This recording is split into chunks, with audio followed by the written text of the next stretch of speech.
Drop it.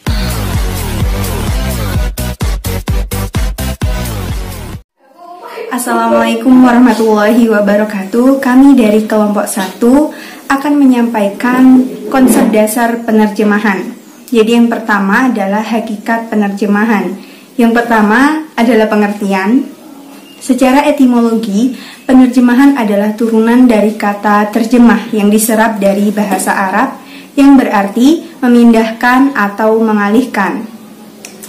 Secara istilah, penerjemahan adalah kegiatan menerjemahkan ujaran atau tulisan dari satu bahasa ke bahasa lain yang berbeda. Yang B adalah konsep dasar penerjemahan. Pertama, penerjemahan digunakan untuk memacu pada penerjemahan bahasa tulis, lisan, dan isyarat. 2. Penerjemahan meliputi bahasa sumber, materi teks tulis, dan bahasa sasaran. 3. Pengalihan bahasa mengacu pada ungkapan yang berbeda namun memiliki maksud serupa. 4. Penerjemahan adalah rangkaian proses pengalihan makna pesan dari teks sumber ke teks bahasa sasaran. Yang selanjutnya yaitu syarat-syarat penerjemah. Menurut Zuhidin Suryawinata ada 6 syarat penerjemah, yaitu pertama, menguasai bahasa sumber, lisan maupun tulisan dengan kemampuan 95% tingkat reseptif dan 85-90% tingkat produktif. Yang kedua, menguasai bahasa sasaran dengan kemampuan reseptif atau produktif. Yang ketiga, menguasai bidang ilmu pengetahuan atau kiat yang akan diterjemahkan. Yang keempat, mengetahui latar belakang atau sosial budaya bahasa sumber yang akan diterjemahkan. Yang kelima, memiliki keluasan kebahasaan sehingga dapat atau muncul beradaptasi dalam kondisi bahasa sumber atau bahasa sasaran. Yang keenam, memiliki keluasan kultural sehingga mudah beradaptasi dalam kondisi sosial budaya bahasa sumber atau bahasa sasaran. Selanjutnya yaitu jenis penerjemahan. Para pakar penerjemahan memiliki pandangan yang berbeda mengenai jenis-jenis penerjemahan. Hal ini dapat kita lihat dari berbagai aspek yang terkait di dalamnya. Yang pertama yaitu ada aspek bahasa yang terlibat. Dari aspek bahasa yang terlibat ini ada 3 ragam penerjemahan. Yang pertama, penerjemahan intralingual. Penerjemahan intralingual yaitu penerjemahan tanda-tanda verbal dengan bantuan tanda-tanda lain dan dengan bahasa yang sama. Yang kedua, penerjemahan interlingual. Penerjemahan interlingual yaitu penerjemahan atau penafsiran tanda-tanda verbal dengan bantuan beberapa bahasa yang lain. Yang ketiga, penerjemahan semantika, yaitu penafsiran atau penerjemahan tanda-tanda verbal dengan bantuan sistem tanda-tanda nonverbal. Aspek yang kedua yaitu aspek tujuan penerjemahan. Aspek tujuan penerjemahan menurut Priestlin ada 4 bagian. Yang pertama yaitu penerjemahan pragmatis, yaitu penerjemahan yang menekankan pada ketepatan. Yang kedua yaitu penerjemahan estetis puitis, yaitu penerjemahan yang mengutamakan perasaan atau emosi dalam penerjemahan puisi.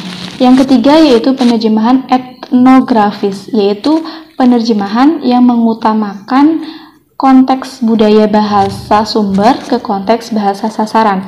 Yang keempat, penerjemahan linguistik, yaitu penerjemahan yang mengutamakan ekuivalensi kebahasaan atau nilai-nilai kebahasaan sumber ke dalam bahasa sasaran. Ada juga aspek tujuan dan orientasinya yang dibagi menjadi 2 kelompok utama, yaitu penerjemahan yang berorientasi kepada bahasa sumber dan penerjemahan yang berorientasi kepada bahasa sasaran. Kemudian ada aspek media yang terlibat dalam penerjemahan. Itu juga dibagi menjadi 2. Yang pertama adalah penerjemahan lisan dan yang kedua adalah penerjemahan tulis. Penerjemahan tulis itu biasanya dimaksudkan dengan penerjemahan dalam bahasa Inggris, dan penerjemahan secara lisan itu disebut dengan penerjemahan simultan atau penerjemahan langsung. Nah, yang terakhir itu ada aspek dari segi pandangan penerjemah.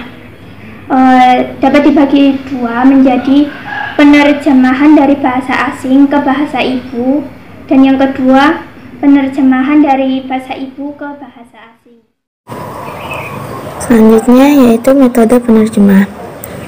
Yang pertama, penerjemah kata demi kata.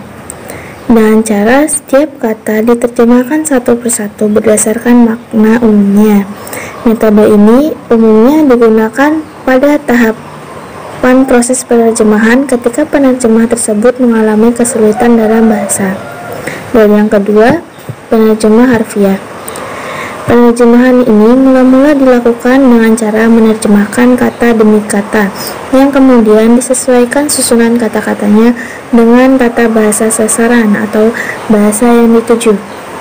Yang ketiga, penerjemah setia. Metode ini digunakan oleh penerjemah ketika dia berusaha memproduksi makna kontekstual dari teks asli dengan tepat.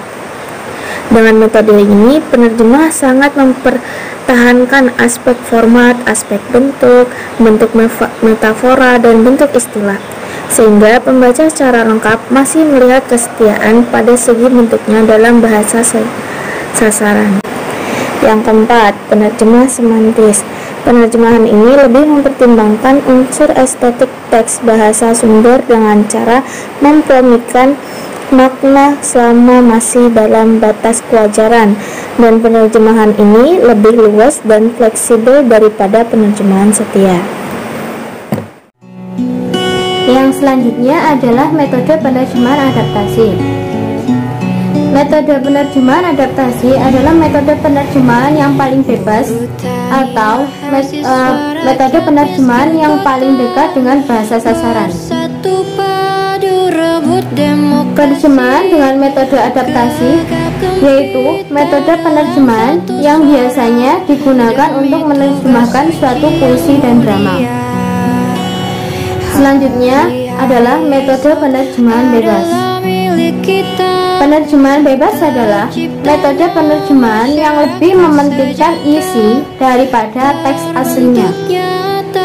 Hasil dari metode penerjemahan bebas biasanya berbentuk parafrase yang lebih panjang dari bentuk teks aslinya. Hal tersebut dimaksudkan agar pesan atau isi dari penulis agar dapat bisa dipahami oleh pengguna bahasa sasaran. Yang selanjutnya adalah penerjemahan idiomatis. Penerjemahan idiomatis, teks asli dengan teks terjemahan itu hampir sama, tidak ada perubahan yang signifikan, tidak tampak seperti hasil terjemahan karena digunakan untuk teks yang sulit diterjemahkan atau yang dicari maknanya itu susah, sehingga diterjemahkan secara idiomatis. Arti dari idiom sendiri itu menerjemahkan teks sesuai dengan maknanya. Jadi penerjemahan itu sama atau mirip dengan teks aslinya. Jadi masih banyak kemiripan atau tidak banyak perubahan dari teks asli dan teks penerjemahan. Dan yang terakhir adalah metode komunikatif atau metode penerjemahan komunikatif. Metode ini memperhatikan prinsip-prinsip komunikasi, yaitu mimbar pembaca dan tujuan penerjemahan. Metode ini juga sangat memperhatikan keefektifan bahasa terjemahan.